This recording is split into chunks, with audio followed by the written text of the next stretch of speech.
ఇప్పుడు పీఓడబ్ల్యూ నుంచి ఝాన్సీ వచ్చి మాట్లాడాల్సిందిగా కోరుతున్నాను.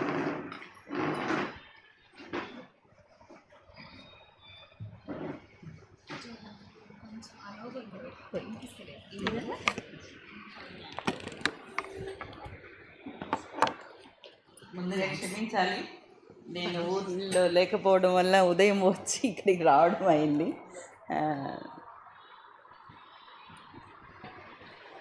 ఇవాళ ఆదివాసీ మహిళల పైన జరుగుతున్నటువంటి హింస ఏదైతే ఉందో ఆ హింసని ఖండించడానికి మహిళా సంఘాలే మళ్ళీ ముందుకు రావాల్సినటువంటి పరిస్థితి, మహిళా సంఘాలే మాట్లాడుకోవాల్సినటువంటి పరిస్థితి, మహిళల హక్కులు మానవ హక్కులు కాదన్నటువంటి పరిస్థితి ఇవాళ మళ్ళీ మొదటికి వచ్చింది.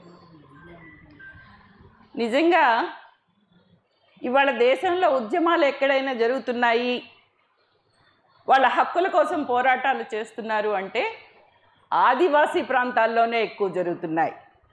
ఒకటి, రైతాంగ ఉద్యమాలు దేశవ్యాప్తంగా జరిగినటువంటి ఒక 2 సంవత్సరాల కాలం పాటు జరిగినటువంటి ఉద్యమాలు మళ్ళీ అదే భూమి ఏజెండాతో, జీవనం ఏజెండాతో, తమ హక్కుల ఏజెండాతో ఇవాళ ఆదివాసీ ఉద్యమాలు అనేక ప్రాంతాలు, ఒక్కచోట కాదు, అది ఇందాక శివలక్ష్మి గారు చెప్పినట్టు మణిపూర్ ప్రాంతంలో కావచ్చు, ఇవాళ ఆంధ్రాలో ఉన్నటువంటి ప్రాంతాల్లో కావచ్చు, మధ్య భారతంలో ఉన్నటువంటి ప్రాంతాల్లో కావచ్చు, అనేక ప్రాంతాల్లో ఇవాళ ఈ ఉద్యమాలు నడుస్తుంటే ఆ ఉద్యమాల్లో పురుషులతో కంటే కూడా తమ భాగస్వామ్య మహిళలు పెంచుకొని ముందుండడం వల్లనే ఇవాళ హింసకు గురవుతున్నారు.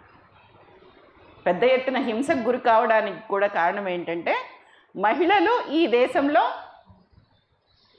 దేశంలో మేము మనుషులుగా మా హక్కుల కోసం, మా జీవనం కోసం పురుషులతో పాటు సమంగా పోరాడతాం అని చెప్పి వాళ్ళకంటే ముందు ఒక అడుగు ముందుండి పోరాటాలు చేయడం మూలంగానే ఇవాళ వాళ్ళ మీద దాడులు జరుగుతున్నాయి, హింస జరుగుతుంది.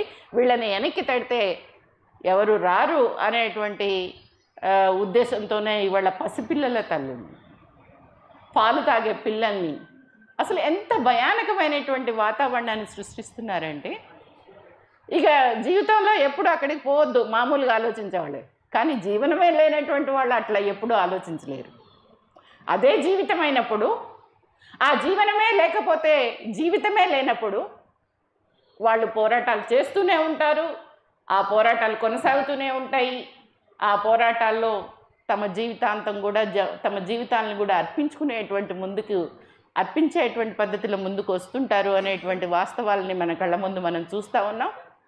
ఆ పద్ధతిలోనే ఇవాళ అక్కడ జరుగుతున్నటువంటి హింస ఏదైతే ఉందో దాన్ని ఎదుర్కొనడానికి మహిళా సంఘాలుగా మనం సన్నద్ధం అవ్వాల్సినటువంటి అవసరం ఉంది, సంఘటితంగా పోరాడాల్సినటువంటి అవసరం ఉంది. వాళ్ళకి చేయూతనిస్తూ ఆ పోరాటాలను ముందుకు తీసుకెళ్లాల్సినటువంటి బాధ్యత మనం అందరి మీద ఉంది అనేటువంటిది ప్రగతిశీల మహిళా సంఘంగా మేము భావిస్తున్నాం. ఆ పోరాటాల్లో భుజం కలిపి పోరాడతాం అనేటువంటి చెప్తూ ఈ అవకాశం ఇచ్చినందుకు ధన్యవాదాలు.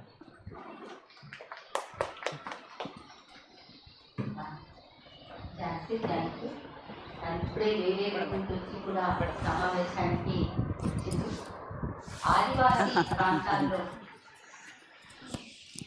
ఎక్కడైనా పోరాటాలు జరుగుతున్నాయంటే అవి ఆదివాసీ ప్రాంతాల్లోనే జరుగుతున్నాయని, అందులో ముఖ్యంగా